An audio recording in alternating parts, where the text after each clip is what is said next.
안녕하십니까, 조동입니다. 이번 시간에는 당뇨병 개념 알기로 들어가도록 하겠습니다. 우리 구급에서 혈관 쪽하고 당뇨병 쪽 그리고 산부인과 쪽 이런 부분이 좀 개념 잡기가 좀 힘들거든요. 그래서 당뇨병이 그 중에서 가장 간단하게 개념을 잡을 수 있어서 이렇게 이제 몇 줄 정도 핵심 용어 해설을 준비해 봤습니다. 자, 더 쉬운 당뇨병 용어 해설. 사람은 심장에서부터 피를 혈관을 통해 온몸을 뿜는데 피는 산소 운반과 혈당. 혈당은 영양분이 포도당이라고 돼 있어요. 운반한다 이랬는데. 자, 우리가 심장에서 피가 돈다는 거 알고 있죠. 그럼 피가 하는 일이 가장 중요한 두 가지가 뭐냐면은 우리가 공기 중에 21%의 산소가 있거든요. 이걸 마셔가지고 피가 각 세포, 조직으로 이렇게 이동을 해줍니다. 자, 조직세포라면 어려우니까 각 장기 있죠. 장기. 세포가 모여서 조직이 되거든요. 조직이 뭐냐? 이런 이제 시험은 그렇게 나오는데 조직은 각 장기라고 생각해 주면 쉽습니다. 간에도 산소를 주고 위에도 주고 비장도 주고 소장도 주고 이렇게. 자, 그래서 첫 번째 줄에 심장에서부터 피를 혈관을 통해서 온몸으로 뿜는데 피는 산소 운반과 산소 운반이죠. 혈당. 혈당이 뭐냐면은요. 우리가 음식을 먹잖아요. 그럼 음식을 먹으면은 밥도 먹고 우리가 여기 있죠. 밥도 있고 반찬도 있고 빵도 있고 과일 이런 것들을 주로 먹잖아요. 우리가. 그러면 당분이 있습니다. 당분이 빵은 조금 많고 밥은 좀 적고 차이지 당분이 없는 것을 우리가 섭취하지는 않습니다. 그래서 그 당분이 몸에 돌아요. 몸에 들어오면 그게 포도당으로 바뀝니다. 왜 포도당으로 바뀌죠? 각 조직 즉 장기가 먹게끔 각 장기는 당을 먹는 게 아니고 포도당을 먹게 돼요. 그러면 포도당은 어떻게 이동하느냐 하면 피가 이동을 해야 돼요. 이동을 해줘요. 그러면 작은 창자에서 그 뭐죠? 포도당이 작은 창자의 점막을 통해서 들어가는데 그걸 혈당이라고 그래요. 그래서 이제 우리 피가 하는 일은 산소 운반하고 혈당 운반이 두 가지가 가장 중요한 거거든요. 이 개념을 좀 잡아가지고 보세요. 산소 운반하고 혈당 운반을 한다는 거. 자, 그리고 1번 방금 설명했죠? 당은 모든 음식물에 있다고. 당은 조직, 장기 등 각 세포 활동을 도면 영양제 포도당으로 간이나 소장에서 전환된다 했는데 주로 소장, 작은 창자에서 전환이 됩니다. 하지만 간도 약간 추가적인 일을 도와주고 있어요. 3번에 음식물 속의 이 당은 위장을 지나 소장, 작은 창자에서 분해후 여기에서 혈관으로 흡수돼요. 점막을 통해 흡수됩니다. 흡수되어 혈당이 되죠. 이 혈당이 각 조직으로 간다는 말이죠.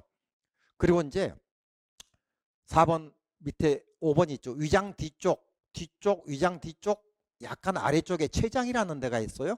한의학에서는 이거 이자라 하는데 여기에서 인슐린 분비가 된다는 말 들어봤죠? 인슐린. 그래서 인슐린이 분비되는데 이 인슐린이 혈당을 이렇게 조직이나 세포로 이렇게 배달해주는 택배기사 역할을 하고 있어요. 그 부분이 4번, 5번이거든요. 잠깐 볼게요. 택배기사 역할인 호르몬 인슐린은 호르몬입니다. 혈당을 낮춰주는 호르몬. 더 쉽게 말해서 혈당을 각 조직 장기로 세포로 보내주는 그러한 호르몬을 보내주니까 낮춰지죠. 우리가 먹는 당은 어디로 들어요? 일단 위로 들어오죠. 위에서 작은 창자로 가잖아요. 그럼 작은 창자에서 이제 혈당으로 변한다 이거죠. 그래서 인슐린이 이제 그 혈당을 이렇게 각 장기로 보내주거든요. 그러니까 인슐린은 사전에 찾아보면은 혈당을 낮춰주는 호르몬이 췌장에서 분비된다 했는데 혈당을 각 장기 사람 몸에 장기로 보내주는 호르몬 역할을 한다는 거. 자, 그래서 4번에 택배기사 역할은 호르몬인 인슐린이 혈당을 몸속 각 세포로 이동하여 적절히 나눠주면 낮춰줘야 정상인데 그렇죠? 위장 뒤쪽 췌장에서 생산되는 인슐린이 부족하면 인슐린이 적게 분비가 돼요. 혈당은 그러면 혈당을 10만큼 먹었는데 인슐린이 5밖에 분비가 안 되면 5가 남죠. 혈당은 각 조직이나 세포로 가지 못해 즉 갈 길을 잃어 뇌로 오줌으로 배출된다. 즉 당이 포도당으로 변해서 인체 세포와 조직으로 이동하지 못하고 곧 뇌, 오줌으로 빠진다 해서 당뇨병이라고 한다. 이렇게 제가 한번 만들어 봤어요. 우리나라가 당뇨병 환자가 지금 10% 정도 있다고 합니다. 그리고 당뇨 전 단계가 30%라고 그래요. 그럼 당뇨 전 단계는 뭐냐? 우리가 당을 음식을 먹고 바로 과일을 먹는다든지 커피를 먹는다든지 초콜릿 먹는다든지 해가지고 당이 많았는데 인슐린이 많이 분비가 안 되니까 당이 그게 너무 많이 과당이 되는 거죠. 과당이. 그래서 적절하게 각 세포나 조직으로 분비가 안 되는 사람이죠. 그게 이제 전 단계가 있고 당뇨병이 이제 들어선 단계가 있고 하는데 저도 전 단계에 해당되거든요. 그럼 저 같은 경우는 어떻게 하느냐? 저 같은 경우는 이제 조금 조심하면 돼요. 여기서 이제 밥을 바로 먹고 과일을 바로 먹는다든지 커피를 바로 먹는다든지 그거는 한 30분이나 1시간 뒤에 먹어주면 돼요. 이 호르몬이라는 것은요, 이 인슐린이라는 호르몬은 평상시에는 호르몬이 아주 작게밖에 분비가 안 돼요. 생체 움직임으로. 근데 음식을 먹으면 분비가 많이 됩니다. 그게. 근데 음식을 너무 많이 먹었어요. 그렇다고 너무 많이 분비가 안 되는 거예요. 그래서 이제 혈당이 그게 고혈당이 되죠. 그래서 고혈당 환자들이 주로 90%를 차지하거든요. 우리나라에. 그리고 이제 당뇨병은 1형하고 2형이 있는데 주로 2형의 노인들을 가지고 있는 그 고혈당으로. 근데 만일 당이 이제 이렇게 적당히 먹고 이제 당뇨병 환자일 경우에 분비가 돼야 하는데 적정하게 분비가 되지 않고 오바이트 했다든지 아니면은 식사를 하지 않았다든지 아니면 너무 심한 운동이나 헬스장 가서 했다든지 하면은 당을 다 소비해 버리잖아요. 그러면은 저혈당이 돼 버리는 거예요. 저혈당 환자는 실신 그리고 사망까지 하게 되는데 더 무서워지거든요. 그래서 당뇨 생리학 쪽에 시험에 나오는 부분, 이 부분은 제가 만든 문장이어서 시험에 나오는 것보다 개념 잡기로 좀 읽어주시고요. 밑에 당뇨 생리학 이렇게 시험에 나온 것들 여기도 나와 있고요. 그리고 여기도 나와 있고 하죠. 이 부분을 잠깐 살펴보도록 할게요. 자, 당뇨 생리학. 여기에서 이제 1, 2, 3번까지 다 설명을 했고요. 그리고 당뇨 환자는 크게 1형과 2형이 있죠. 1형은 어린이들 거의 생산 못해요. 우리 공통교재 중앙소방학교 교재는 생산을 못한다고 됐는데 거의입니다. 유전적이에요. 1000명이면 2명 있죠? 그러면 0.2%가 1형에 해당돼요. 이게 더 무섭죠. 거의 생산 못하니까. 근데 2형은 노인들이에요. 노인이라고 해서 이제 65세 이상만 있는 게 아니고 요즘은 40, 50대부터 더 많이 생기기 시작하거든요. 또 적절히 반응하지 못한다. 조금밖에 생산하지 못한다. 인슐린이 췌장에서. 췌장은 위장 밑에 있다겠죠. 뒤쪽에 밑에. 노인 환자가 많다. 대부분 환자가 90%다. 이렇게 돼 있어요. 그래서 이제 인슐린이 적게 분비가 되니까 구강용 먹는 혈당 저하제를 복용을 하고 있어요. 그럼 당이 낮춰지죠. 그죠? 혈당 저하제라고 돼 있죠. 저하제. 인슐린이 적게 분비되니까 당은 많이 들어왔는데 10이 들어왔는데 인슐린이 5가 분비되니까 5가 남아있잖아요. 고혈당이잖아요. 그러니까 혈당을 저하제. 그죠? 그리고 1형, 2형은 혈당 내 당 수치가 증가되었기에 1형하고 2형은 1형은 거의 생산 못하고 2형은 조금 생산밖에 못하죠. 그래서 당 수치가 증가되었기에 인슐린 구강용 혈당 저하제 내 당 조직으로 이동해 혈당을 낮춰줘야 한다. 여기까지 되겠죠? 그런데 고혈당으로 인한 의식 변화가 무서운 저혈당보다 더 일반적이다. 저혈당이 무섭다고 제가 해설을 해놨어요. 일반적이다. 저혈당은 처방약, 혈당 저하제나 인슐린 과다 복용하거나 인슐린이 과다 복용하 그 혈당 저하제 있죠. 인슐린 이런 걸 과다 복용하거나 너무 빠르게 혈당이 떨어졌을 때인데 왜 빠르게 혈당이 떨어졌는가도 시험에 나오거든요. 이게 저혈당 원인. 인슐린 복용 후에 복용이라는 것은 이제 고혈당 저하제 이런 거, 저혈당 저하제 식사를 하지 않았어요. 식사를 통해서 당이 들어오잖아요. 근데 인슐린을 배달하려는데 식사를 통해서 당이 안 들어오니까 혈당이 너무 적잖아요. 가지고 있는 혈당은. 자, 이 부분 23년도 위에는 이 1번만 나왔는가 봐요. 두 번째, 인슐린 복용 후 음식물을 오바이트를 했어요. 그러니까는 당분을 오바이트 해버렸죠. 그래서 저혈당이죠.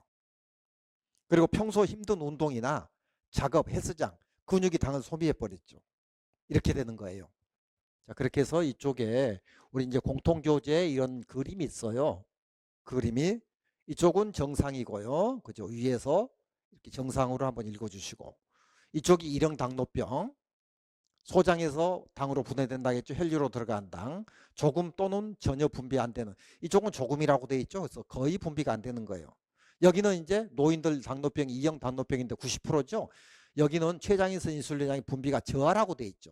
여기는 조금 또는 전혀 분비가 안 된다. 여기는 저하된다. 이렇게 이 부분이 차이가 좀 있습니다. 그리고 밑으로 내려가면은 다음 페이지로 가면은 저혈당과 고혈당에서 세 가지 전형적인 차이점이 또 시험에 나오거든요. 저혈당이 갑자기 나타난다겠죠? 실신 사망한다겠죠. 고혈당은 보통 서서히 진행되고 저혈당이 무섭다겠죠.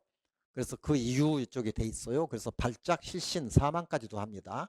그래서 여러분들 그 119 구급대원이 저혈당 때문에 출동하는 거지 고혈당 때문에 출동하는 것은 좀 드문 일이죠. 저혈당으로 발작, 실신, 사망에까지 이르니까.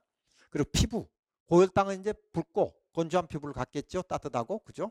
저혈당은 차갑고 창백하고 반대로 생각해 주면 돼요. 식은땀이 나니까 축축하죠. 당이 많으니까 따뜻하고 붉고 건조하고 이렇게. 그리고 이제 고혈당 환자는 우리 손톱 지우는 아세톤 냄새도 나고요. 고혈당 환자는 종종 빠르고 깊은 호흡, 구갈, 복통 이런 증상이 있다는 거. 자, 그리고 이제 이쪽에 환자 평가 이쪽도 한번 보시고 이쪽에서도 시험에 가끔 나오는데 자주 나오는 편은 아니거든요. 그래서 이 부분의 강의는 생략하고요. 그리고 마지막으로 이제 저게 공간이 남아 있어요. 공간이 남아 있어 가지고 방금 했던 거 1번부터 5번까지 그리고 밑에 결론 해 가지고 이쪽에 어떻게 해서 그죠? 고혈당 상태에서 우리가 이제 그 합병증이 생긴다고 하잖아요. 합병증 생기면 눈이 실명이 되고 발가락, 손가락 절단되고 하는 과정을 제가 적어놨어요. 이 부분은 시험에 안 나오는데 한번 읽어보시라고. 그래서 이제 혈관벽을 공격해가지고 고혈당 상태에서 염증을 일으키고 신경세포도 손상되고 감각이 둔해지고 이렇게 해가지고 이제 백혈구 감소가 되고 면역력이 감소돼서 수십병의 발병, 수십병이면 이제 합병증을 말하죠. 고혈당 환자가 합병증이 생깁니다. 저혈당이 아니고 왜 생기는가 적어놨고 당 측정 시에 저혈당이 70mg 미만, 고혈당 250 이상인데 공복 시를 재거든요. 70에서 130 여기까지 해서 지금 우리가 이제 좀 시험에 나온 부분은 이 부분이 아니고요. 제일 위에하고 제일 마지막은 개념 잡는 부분입니다. 그래서 여기까지 시험에 나왔던 부분을 쭉 한번 살펴보는 걸로 해가지고 이 부분은 잘 나온 부분이 아니고 이 부분은 가끔 한 번씩 나오고요. 암기법 돼 있죠. CPO라고.